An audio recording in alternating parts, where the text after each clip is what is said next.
सितारे चांद सब जगमगाने वाले हैं। आज हम आपको बीएसटीसी के पिछले 4 सालों के पेपर के अति important, very important, most important reasoning के प्रश्न बताने वाले हैं।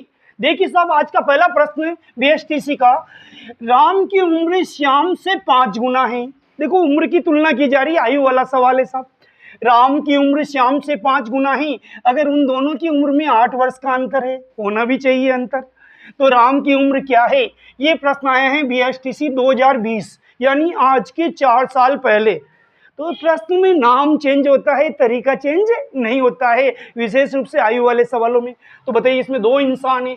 अब ये शेष शब्द जिसके पीछे लगा हो ना, उसको हम बताओ, शेष शब्द किसके पीछे लग रहा है? श्याम के। तो श्याम की उम्र को हम x मानेंगे, x वर्ष मानेंगे। अब बताइए, राम कितने गुना है? 5 गुना। तो x को 5 से गुना करते 5x। यहाँ तक समझ में आना चाहिए। सवाल में से शब्द जिसके पास लिखा है उस इंसान को हम x मानते हैं, फिर वो जितने गुना कहता है उस x को उतने गुना कर देते हैं। x को 5 से गुना करो, 5x राम जी हो गए। अब आगे करा, उन दोनों की उम्र में 8 वर्ष का अंतर है, दिन और रात में अंतर है, सुबह और शाम में अंतर है, और इन दोनों की उम्र में अंतर है। अंतर का मतलब माइनस, और योग का मतलब प्लस। तो देखिए, अंतर है भाई, अंतर है, सुबह और शाम में अंतर है, खाने और ढूंढने में अंतर है, दोनों की उम्र में अंतर है। तो 5x राम की उम्र, श्याम की उम्र x, अंतर का मतलब माइनस। बताओ कितनी अंतर है बेटा? 8, ये 8। अब बोलिए 5x में से 1x गया, 4x बराबर 8। हमें चाहिए x का मान। x के पीछे जो विराजमान है उन पैसा आपको कहे, पैसा नीचे जाइए। 4 एकम 4, 4 दूनी 8। x का मान आ गया 2 वर्ष, यानी श्याम की उम्र आ गई 2 वर्ष। हमें पूछ रहा, श्याम की नहीं पूछ रहा, किसकी पूछ रहा? राम की। तो बताओ, राम की हमने कितनी मानी थी? 5x। तो 5, x का मान 2 लिख लीजिए, 5 × 2 कितने हो गए? 10। तो ये प्रश्न आयु वाला है, 2020 के पेपर में, बीएसटीसी के पेपर में आया है। अगला प्रश्न, निम्न में से असंगत को छांटिए। निम्न में से असंगत को छांटिए। जैसे आप कोई जिम में गए हो, लेडीज की लाइन में कोई जेंट्स बैठ जाए तो वो असंगत। ऐसे ही 4 संख्याएं लिखी होती, उसमें से कोई एक अलग होगी, वो असंगत। निम्न में से असंगत को छांटिए। ये प्रश्न आए हैं बीएसटीसी 2021 में। देखिए, पहली संख्या है 7, दूसरी है 17, और आपको समझने में कोई नहीं होगा खतरा। तीसरी है 27, चौथी है 37। तो मैं आपको जानकारी दूं, 7 अभाज्य संख्या है। बताइए, किसी पहाड़े में, किसी टेबल में 7 आता है क्या? केवल 7 की टेबल में आता अभाज्य संख्या। 17, ये भी किसी पहाड़े में नहीं आता, ये भी अभाज्य संख्या। और 27 जरूर आता है, 3 के बारे में आता है, 3 नम 27, 9 के बारे में आता है, 9 3 27। तो ये अलग संख्या हो गई, इसका आंसर ये हो जाएगा। 37 भी किसी पहाड़े में नहीं आता। अब कोई ऐसी टेबल बताइए जिसके पहाड़े में 37 आता, नहीं आता। यानी 7, 17 और 37 ये तीनों अभाज्य संख्या है। लेकिन ये भाज्य संख्या, इसमें दूसरों का भी भाग जा रहा, 3 का भी जा रहा, 9 का भी जा रहा, तो ये अलग संख्या हो जाएगी, असंगत हो जाएगी। ये तीनों अभाज्य संख्या और ये अलग संख्या हो गई, तो इसका आंसर हो जाएगा 27। अगला प्रश्न, मोहित ने कहा, ये लड़की मेरी माँ के पोते की पत्नी है। ध्यान से समझना, ये संबंध वाले प्रश्न थोड़ा अटका देते। आप बच्चे हो, लेकिन कभी न कभी बड़े भी बनोगे, पापा भी बनोगे, आपके भी बहू आएगी। इधर देखिए, मोहित ने कहा, ये लड़की साहब मेरी माँ के पोते की। मेरी माँ का पोता मतलब मेरा बेटा हो गया, उसकी पत्नी मतलब मेरी बहू होगी, तो मोहित क्या हो गया? ससुर। दिमाग लगी, ये लड़की मेरी माँ के पोते की। तो मेरी माँ मतलब मोहित की माँ, मोहित की माँ का पोता, यानी उसका तो हो गया बेटा, और उसकी पत्नी क्या हो जाएगी? तो वो उसका रिश्ता हो जाएगा ससुर। तो मोहित दादाजी बन गए भैया। समझ में आया हो? ये प्रश्न आया है बीएसटीसी 2021 में। फिर से समझ लीजिए, ये लड़की, मान लिया जाए ये लड़की है साहब, मोहित की माँ, मेरी माँ मतलब मोहित की माँ के पोता। तो बताओ, मोहित की माँ का पोता मतलब मोहित का बेटा हो गया, उसकी पत्नी मतलब उसकी बहू हो गई, तो वो उसके ससुर हो गए। तो मोहित जी ससुर जी बन गए, आंसर ससुर आ जाएगा। अगला प्रश्न, दिए गए विकल्पों में लुप्त अंक ज्ञात कीजिए। देखिए, सबसे ज्यादा सवाल लुप्त संख्या वाले आते हैं। ये प्रश्न आए हैं बीएसटीसी 2022 में, यानी आज के ठीक 2 साल पहले। तो आपको इसको 2 बार समझना। देखिए, इसमें किस्मत कनेक्शन, 5 का डबल कीजिए 10, उसमें 2 जोड़ दीजिए। देखिए, 5 × 2 + 2, हर संख्या एक दूसरे से डबल और 2 प्लस। इसका इससे कनेक्शन, इसका इससे कनेक्शन। तो देखिए, 5 का डबल 10, 10 में 2 जोड़ो 12। तो 5 के बाद 12 कैसे आया? जो संख्या है उसका डबल करो, 5 का डबल 10, फिर 2 जोड़ दो, 12 हो गया। ऐसे ही 26 का डबल करो, 26 × 2 + 2 जोड़ दो, तो ये 54 आ जाएगा। जो संख्या है उसका डबल करो, यानी 2 से गुणा करो, फिर 2 जोड़ो, जिससे गुणा कर रहे हो उसी को जोड़ रहे, जिससे भी सगाई कर रहे हो उसी से ब्याह कर रहे। तो देखिए डबल किया 26 का, फिर 2 जोड़ा, तो 26 दूनी 52, 52 प्लस 2 कितने हो गए 54। ऐसे ही कनेक्शन इसमें होगा, 110 का डबल करो, 110 इंटू 2, फिर इसी से जोड़ो 2 को। तो बताइए क्या 110 को डबल किया 220 प्लस 2 बराबर 222। तो इसका आंसर आएगा 222। फिर से समझो, इसमें डबल प्लस 2, यानी दुगुना भी करना और 2 जोड़ना भी है। इसमें भी डबल प्लस 2, 26 का दुगुना 52, 2 जोड़ा 54 हो जाएगा। अब 110 का डबल आपको रफ कार्य में करना है, वो होगा 220, फिर 2 जोड़ के 222। तो इसका आंसर 222 आ जाएगा। अगला प्रश्न है साहब, निम्न श्रृंखला में प्रश्नवाचक के स्थान पर कौन सी संख्या आएगी। ये प्रश्न आए हैं BSTC 2022 में। प्रश्नवाचक के स्थान पर संख्या कौन सी आएगी, यानी 5 बच्चे विराजमान हैं, एक का मालूम नहीं पड़ रहा। तो देखिए साहब, 1 से 6 आया यानी 5 जुड़ा, फिर 6 से 13 आया यानी कितना जुड़ा 7, 6 और 7 13। अब 13 से 22 आया, कितना जुड़ा 9, 13 प्लस 9 22। थोड़ा दिमाग चलना चाहिए, नहीं चले तो थोड़ी सी प्रैक्टिस करिए, हमसे सीखिए साहब। एक इसमें 6 आया मतलब 5 जुड़ा, 6 के बाद 13 आया यानी 7 जुड़ा, 13 के बाद 22 आया यानी 9 जुड़ा। अब बताइए 9 के बाद क्या जुड़ेगा 11, क्योंकि देखिए 5 7 9 दो का गैप है। तो बताइए 22 प्लस 11, तो बताइए यहाँ प्रश्नवाचक चिन्ह आंसर आ जाएगा 33। तो इनमें देखो चारों में 33 कहाँ, ये रहा। यानी हर संख्या जो आगे से आगे जुड़ रही उसमें 2 का गैप है। वापस समझो, 1 के बाद 6 आया, कितना जुड़ा 5। अब 6 के बाद 5 से 2 जोड़ो 7, तो 6 में 7 जोड़ दो 13। अब 7 के बाद 2 बार गैप रखेंगे तो 9 हो जाएगा, 13 और 9 22। अब 22 9 के बाद क्या आएगा 11, 22 और 11 33। तो प्रश्नवाचक चिन्ह के स्थान पर 33 आ जाएगा, बाकी की तरफ देखना ही नहीं, अपना काम बनता बाढ़ में जाए जनता। यानी हर संख्या में जो गैप है वो जुड़ने वाला गैप 2 का अंतर है। पहले 5 जुड़ा तब 6 आया, फिर 7 जुड़ा तब 13 आया, 7 के बाद 9 आएगा, 9 के बाद 11 आएगा, 22 और 11 33। इसका आंसर 33। आज हम पिछले वर्ष के जो प्रश्न रीजनिंग में आए 2023 के BSTC के पेपर में, उनमें से गढ़ी वाले प्रश्न, इंग्लिश वर्णमाला का क्रम वाले प्रश्न, उसकी डिक्शनरी वाले प्रश्न, और रिश्ते वाले प्रश्न, दादा दादी पिता माता वाले प्रश्न, ये सभी मिक्स क्वेश्चन पिछले साल के समझा के कराने वाले हैं। रीजनिंग रटने का सब्जेक्ट नहीं है, लेकिन कुछ बच्चे रटते हैं, रटने वाले कभी सफल नहीं होते, विशेष रूप से रीजनिंग में। देखिए साहब, आज का पहला प्रश्न, निम्नलिखित में से कौन सा शब्द शब्दकोश में सबसे पहले आता है। देखिए अंग्रेजी में वर्णमाला में 26 अक्षर होते हैं, उनमें जो पहले पहले आते हैं उसके अनुसार हमें बताना है। तो देखिए इसमें पहला अक्षर ए, 3 अक्षर की तुलना करते हैं, A C।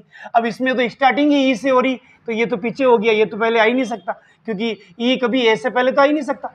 A इसमें भी है, इसमें भी है, इसमें भी है। अब चौथा अक्षर क्या, इसमें ई, इसमें भी ई, अब इसमें क्या ओ, तो ई पहले आता है ओ, ABCD में ई पहले आता है, ABCDE, ओ बाद में आता, तो ये भी कट गया। अब टक्कर हो रही इन दोनों के, तो बताओ शुरू के 4 अक्षर तो दोनों में कॉमन, अब इसमें 5वां अक्षर है एस और इसमें 5वां अक्षर है पी।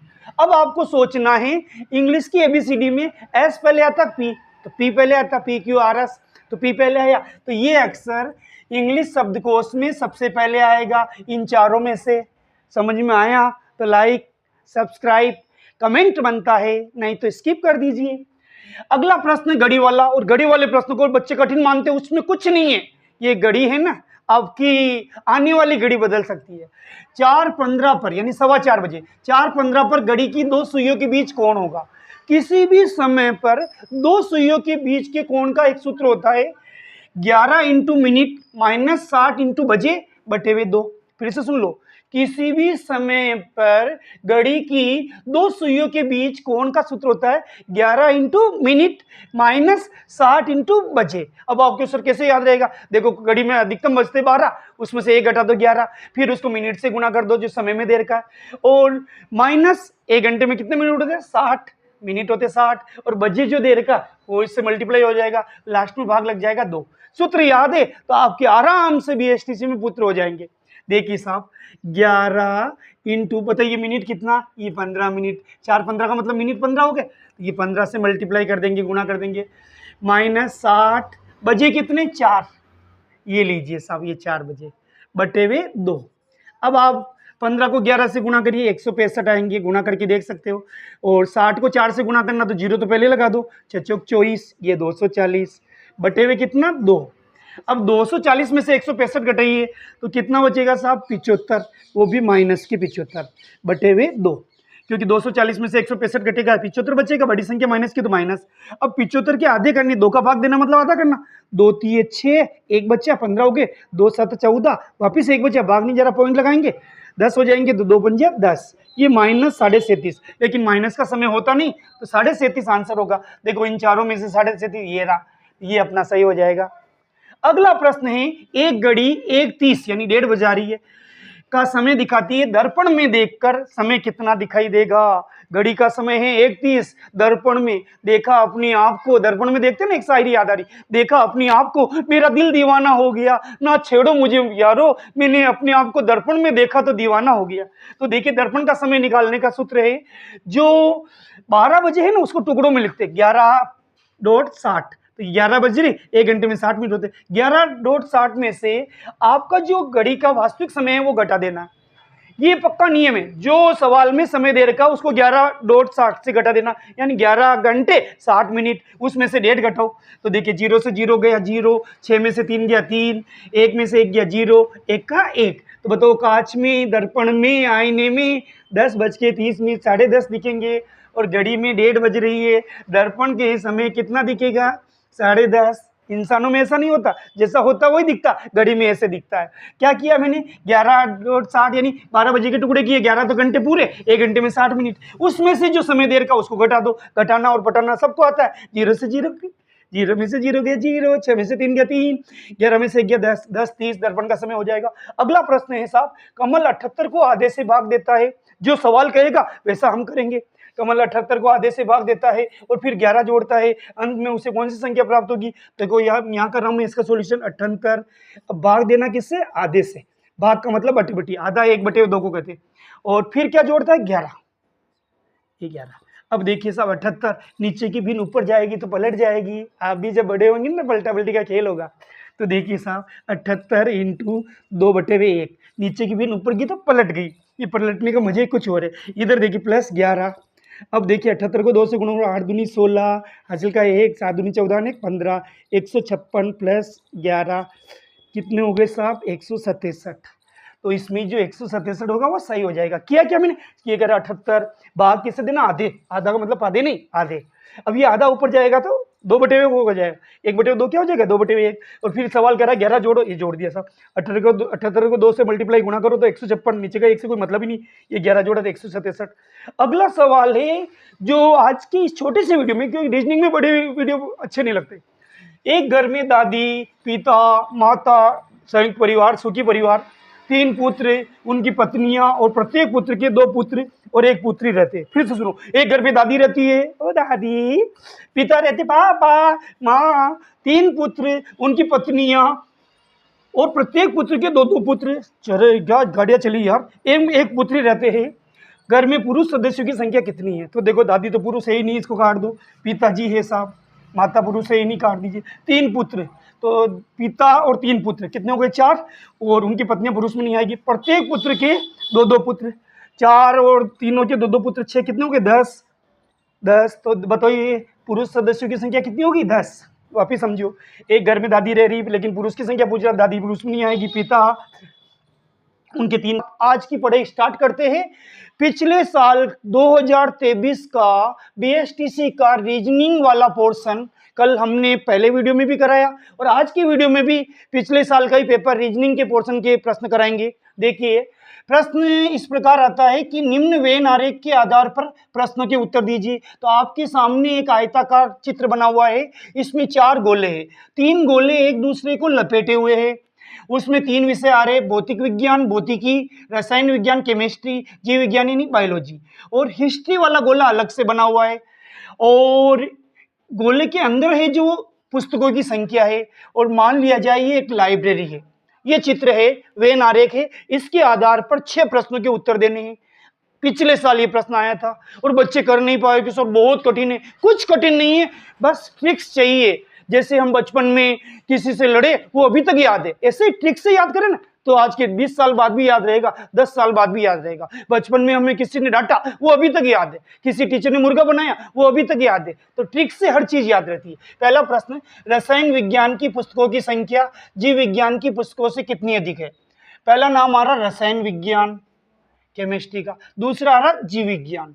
तो देखिए रसायन विज्ञान वाला जो डिब्बा है उसकी पे गोला बनाइए, पहले उसकी पुस्तकों की संख्या ये देखिए साहब। मैंने जो गोला बनाया इस पे कैमरामैन सफाई करे, ये रसायन विज्ञान का गोला, इसमें पुस्तकें है 9, 3, 12, 4, 16, 6, 22। तो ये 22 पुस्तकें होगी रसायन विज्ञान की। विश्वास करिए जिस विषय का नाम आए उस पे गोला बना दीजिए और उसकी पुस्तकों की संख्या को जोड़ दीजिए। 9 और 3 12, 12 और 4 16 और 6 22। अब इसकी तुलना हो रही जीव विज्ञान से। अब जीव विज्ञान वाला नीचे वाला गोला है, ये साहब ये देखिए, ये जीव विज्ञान का गोला, इसमें 2, 4, 6 और 5 आ रहा, इनको जोड़ दीजिए। 2 और 4 6, 6 और 6 12, 12 और 5 17। तो 22 में से 17 घटाइए तो कितनी? 5। जब दो विषय की तुलना की जाती है तो रसायन विज्ञान में गोले में जितनी जितनी संख्या आ रही वो जोड़ दी, और जीव विज्ञान के गोले में जितनी संख्या आ रही वो जोड़ दी, और आपस में घटा दिया तो कितना? 5। अब देखिए ऑप्शन में 5 है कि नहीं है? 0 है, 1 है, 2 है, तो 5 नहीं है, तो ये कोई नहीं वाला आंसर हो जाएगा। समझ में आया मेरे बच्चों? तो लाइक बनता है, कमेंट बनता है, नए हैं तो सब्सक्राइब बनता है। दूसरा प्रश्न, इतिहास की कितनी पुस्तकों में भौतिक विज्ञान से संबंधित पाठ है? अरे भाई इतिहास का गोला बिल्कुल ही अलग है और भौतिक का गोला उस कोने में, और ये तो बिल्कुल पूर्व पश्चिम हो गया। तो इतिहास की पुस्तकें तो 10 है और भौतिक की पुस्तकें इधर है। तो ये कह रहा है दोनों के संबंधित कितने, मतलब दोनों एक दूसरे के टच ही नहीं हो रहे, तो न तो एंगेजमेंट होगी ना मैरिज होगी। तो भौतिक का गोला ये रहा और इतिहास का गोला ये रहा, तो इन दोनों की एक भी पुस्तक संबंधित नहीं है, तो इसमें भी आंसर आएगा कोई नहीं का। अगला प्रश्न है, ऐसी कितनी पुस्तकें हैं जिनमें जीव विज्ञान से संबंधित पाठ तो है पर रसायन विज्ञान से संबंधित पाठ नहीं है? तो पहले नाम हमारा जीव विज्ञान का। तो देखिए साहब मैं जीव विज्ञान की पुस्तकें वापस गिना देता हूँ। ये 2, 4, 6 और 6 12 और 5 17, टोटल पुस्तकें तो है 17, लेकिन जीव विज्ञान के पाठ है लेकिन रसायन के नहीं है। अब रसायन वाला गोला देखिए साहब, इस रसायन वाले गोले में ये जो पोर्शन आ रहा है 4 और 6, ये 10 पुस्तकें ऐसी है जो इसमें जीव विज्ञान के पार्ट भी है और रसायन के भी है। तो बाकी की इतनी 2 और 5 नहीं है ना, 10 पुस्तकें तो दोनों में कॉमन, देखो रसायन विज्ञान के गोले में भी है और जीव विज्ञान के गोले में भी है। ये 4 और 6, तो 4 और 6 कितने हो गए? 10। तो ये 10 वाला हिस्सा, 10 पुस्तकों का हिस्सा रसायन में भी आ रहा, जीव में भी आ रहा, और टोटल जीव विज्ञान के है कितने? 17। 17 में से 10 घटा दीजिए, बताओ कितना आएगा? 7। तो इसमें देखिए 7 आंसर ये रहा। समझ में आया? देखो जीव विज्ञान की पुस्तकों की संख्या कितनी है, जोड़ दीजिए, 17 है, 6 4 2 5 17, उसमें से कॉमन कितनी है? 6 और 4, जो रसायन में भी आ रही जीव में भी आ रही। तो ऐसी कितनी पुस्तकें नहीं है? 5 और 2 7, तो इसका आंसर हो जाएगा 7। अगला प्रश्न है, किस विषय की पुस्तकें न्यूनतम है? न्यूनतम यानी कम से कम। तो मुझे ऐसा लग रहा है, आप जोड़ के देख लेना, अभी हमने रसायन विज्ञान की जोड़ी, जीव विज्ञान की जोड़ी और फिजिक्स की जोड़ेंगे तो भी बहुत सारी, 8 3 4 2, तो सबसे कम पुस्तकें इतिहास की होगी। तो ये देखिए इतिहास, ये रहा सब सही, पहले से ही कर रखा। सबसे कम, आप हर गोले की पुस्तकों को जोड़ दीजिए, सबसे कम मिलेगी इतिहास की पुस्तकें। आजकल इतिहास लेता ही कौन है, और वो कहावत भी है, हिस्ट्री ज्योग्राफी बड़ी बेवफा, रात को बड़ी सुबह सफा। आजकल साइंस का जमाना है। अगला प्रश्न है, किस विषय की पुस्तकें सर्वाधिक है? ये तो हमने पहले ही निकाल दिया। देखिए साहब सबसे ज्यादा पुस्तकें हैं 6 और 4 10, 10 और 2 12 5 17, इसमें नहीं है साहब। रसायन में देखिए 9 3 12 12 और ये 4, ये मैं गोला बना के अक्सर ही चुक गया, 16 16 और 6 22। तो सबसे ज्यादा पुस्तकें रसायन विज्ञान की है, ये रसायन विज्ञान राइट हो गया। अगला लास्ट प्रश्न है इस वेन आरेख का, इस ग्राफ का, ऐसी कितनी पुस्तकें हैं जिनमें भौतिक विज्ञान और रसायन विज्ञान दोनों से संबंधित जानकारी है? तो देखिए भौतिक विज्ञान का गोला और रसायन विज्ञान का गोला गले कहाँ मिल रहा है? 3 और 4। देखो इस गोले में 3 और 4 कॉमन आ रहा, इस भौतिक विज्ञान में भी यहाँ 4 है, वहाँ बेटा 3 और 4 कॉमन आ रहा। तो बताओ ये 3 और 4 यानी 7 होगी। 7 पुस्तकें जिसमें भौतिकी का मैटर भी है और केमिस्ट्री का मैटर यानी रसायन विज्ञान का मैटर भी है, जो ये दोनों एक दूसरे को चूरे काट रहे, उस वाले पोर्शन कॉमन संख्या को लिखना। 3 और 4 कितनी होगी? 7। तो देखिए 7 पुस्तकें ऐसी है जिनमें दोनों विषय की जानकारी है, फिजिक्स और केमिस्ट्री की। तो आज हम बीएसटीसी के पिछले साल के पेपर यानी 2023 के पेपर के रीजनिंग के प्रश्नों को सोल्व कराने वाले हैं, वो भी बड़ी आसानी से। एक बार वीडियो को पूरा देखिए, यकीन मानिए हम छोटे यूट्यूबर जरूर हैं लेकिन आपको इतना अच्छा समझ में आएगा कि आप तुरंत सब्सक्राइब करोगे। देखिए साहब, प्रश्न है निम्न पैराग्राफ पढ़कर उत्तर दे। ये प्रश्न पिछले साल 2023 के पेपर में आया। इसमें क्या अनुभाग दे रखे 4 A B C D, फिर निरक्षर कर्मचारी यानी जो बिना पढ़े लिखे कर्मचारी पुरुष और महिला को अलग अलग दे रखा है, फिर साक्षर यानी पढ़े लिखे कर्मचारी पुरुष और महिला अलग दे रखा है, और फिर कुल कर्मचारी यानी टोटल कर्मचारी दे रखे। इस सारणी के आधार पर, इस पैराग्राफ के आधार पर इन 4 प्रश्नों का उत्तर देना है। देखिए पहला प्रश्न, अनुभाग डी में कार्यरत साक्षर पुरुष कर्मचारियों की संख्या कितनी है? अनुभाग डी, ये रहा अनुभाग डी। तो बताओ टोटल कर्मचारी कितने? 54। सबसे पहले वो लिख लो। अब हमें पूछ रहा कार्यरत साक्षर पुरुष कर्मचारी, तो देखिए साक्षर पुरुष कर्मचारी हमें ज्ञात करना है। तो हम क्या करेंगे, टोटल कर्मचारी में से ये 14, 19 और 4 इन तीनों को जोड़ के 54 में से घटा देंगे तो अपने पुरुष कर्मचारियों की संख्या आ जाएगी। तो क्या क्या मैंने सेक्शन डी यानी अनुभाग डी कह रहा है, उसमें टोटल कर्मचारी लिखे, फिर पुरुष है 14 ये माइनस किया था, फिर महिला है 19 ये जोड़ा, ये फिर 4, यानी इन तीनों को प्लस करके टोटल में से माइनस करना, आपके साक्षर पुरुष कर्मचारी आ जाएंगे। 14, 19 और 4 को जोड़ा 37, 54 में से 37 घटाए 17।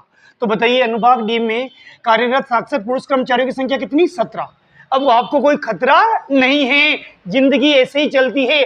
इस प्रकार की सारणी के प्रश्न जब भी आए आप क्या करोगे, टोटल संख्या में जो बाकी की 3 संख्या दे रखी होती उसको जोड़ के माइनस कर देना है, आपके सभी प्रश्न हल हो जाएंगे।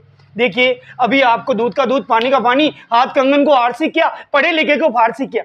अनुभाग बी में कार्यरत निरक्षर पुरुष कर्मचारियों की संख्या कितनी है? तो अनुभाग बी की लाइन पकड़ लीजिए साहब, ये बताइए उसमें टोटल कर्मचारी कितने? 93, ये लिख लीजिए।